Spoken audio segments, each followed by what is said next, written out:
قارون کا قصہ اسرائیلی اور اسلامی دونوں طرح کی روایتوں میں ملتی ہے۔ یہ بنی اسرائیل کا وہی امیر ترین شخص تھا جس کے خزانے کی کنجیاں 300 اونٹوں اور خچروں پر لادے جاتے تھے، اور ہر کنجی چمڑے کی ہوتی تھی جو ایک خزانے کی چابی تھی۔ السلام علیکم ورحمۃ اللہ وبرکاتہ۔ امید ہے کہ آپ سبھی ٹھیک ہوں گے، اچھے سے ہوں گے، مزے میں ہوں گے۔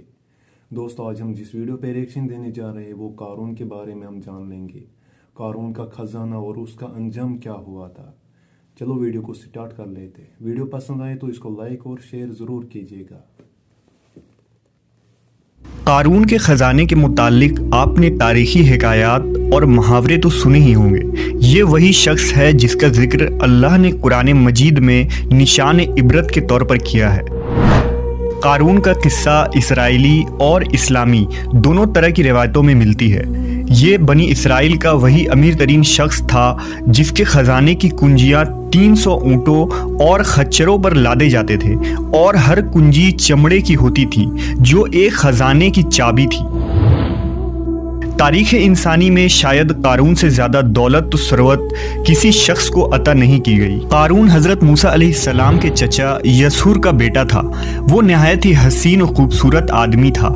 یہی وجہ تھی کہ بنی اسرائیل اور قبطی لوگ اسے منور کہا کرتے تھے۔ قارون جوانی میں اپنے قوم کا سب سے با اخلاق اور نیک افراد میں شمار کیا جاتا تھا۔ نیز توریت کا بہت بڑا عالم دین بھی تھا، کیونکہ اس کی پرورش موسیٰ علیہ السلام کے سایہ عاطفت میں ہوئی تھی، اس لیے وہ کتاب کا علم بھی رکھتا تھا اور اچھی آواز کا مالک تھا۔ وہ توریت خوبصورت انداز میں تلاوت کیا کرتا تھا۔ یہی وجہ تھی کہ لوگ اس کا بہت ہی ادب و احترام کیا کرتے تھے۔ قارون ابتدا میں حضرت موسیٰ علیہ السلام پر ایمان لے آیا، اور جب بنی اسرائیل کو قبطیوں کی غلامی سے نجات ملی تو وہ ان کے ساتھ مصر کو چھوڑ کر سرزمین موعود کی طرف ہجرت کر گیا۔ وہاں اس کے حالات ایک دم سے بدل گئے اور اس کے ہاتھ میں بے شمار دولت آئی۔ دیکھتے ہی دیکھتے وہ اپنی قوم کا امیر ترین شخص بن گیا، جس کا ذکر اللہ نے قرآن مجید میں کچھ یوں کیا ہے: بے شک قارون موسیٰ کی قوم سے تھا، پھر اس نے قوم پر زیادتی کی، اور ہم نے اس کو اتنے خزانے دیے جن کی کنجیاں اٹھانا ایک طاقتور جماعت پر بھاری تھی۔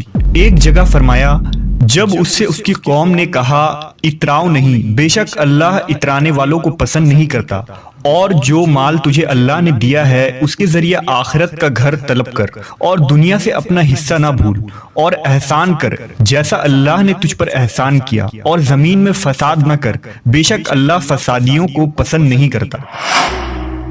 جب زکوٰۃ کا حکم نازل ہوا اور حضرت موسیٰ علیہ السلام نے اس سے عہد لیا تو اس نے یہ وعدہ کیا تھا کہ اپنے مال کا 1000واں حصہ زکوٰۃ نکالے گا۔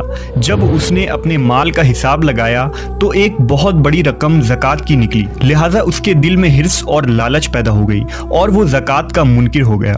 اس نے ایک گندی چال چلی۔ اس نے بنی اسرائیل میں سے ایک گروہ کو جو اس کی حمایتی تھے جمع کیا اور کہا، اے بنی اسرائیل، موسیٰ نے ہمیں بہت سارے امور کا حکم دیا جس پر تم لوگوں نے اس کی پیروی کی، اب وہ تم سے تمہارا مال بھی لینا چاہتا ہے۔ فلاں فاحشہ عورت کو لے کر آؤ تاکہ اسے کچھ پیسے دے کر موسیٰ کو بدکار ثابت کیا جا سکے۔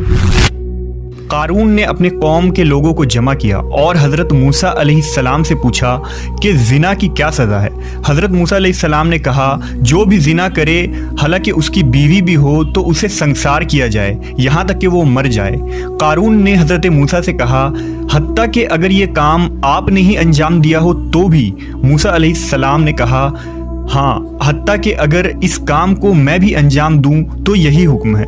قارون نے کہا، بنی اسرائیل یہ گمان کرتے ہیں کہ آپ نے فلاں فاحشہ عورت سے زنا کیا ہے۔ حضرت موسیٰ علیہ السلام نے فرمایا کہ اس عورت کو میرے سامنے لاؤ، لہٰذا وہ عورت بلائی گئی تو آپ نے فرمایا، اے عورت، اس اللہ کی قسم جس نے بنی اسرائیل کے لیے دریا کو پھاڑ دیا اور عافیت و سلامتی کے لیے دریا کے پار کرا کر فرعون سے نجات دی،